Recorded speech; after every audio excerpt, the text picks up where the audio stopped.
Welcome back to HAYTECH OPS. Today we're going to show you how to use Truecaller's web version to identify an anonymous caller. Simple and fast.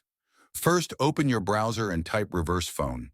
You'll notice there are a lot of premium and free services available, but we'll be using Truecaller.com for the purpose of this tutorial.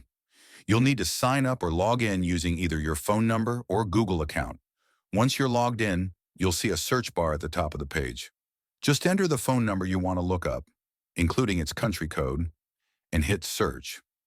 Truecaller will search through its vast database and show you details about the caller, like their name, location, email, address, and whether they are a spammer or a legitimate business.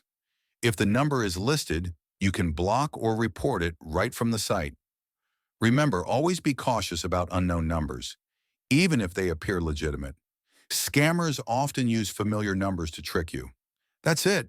You've just learned how to easily identify anonymous callers using the Truecaller Web version. Stay safe and don't forget to subscribe for more tech tips. Right here on HAYTECH OPS.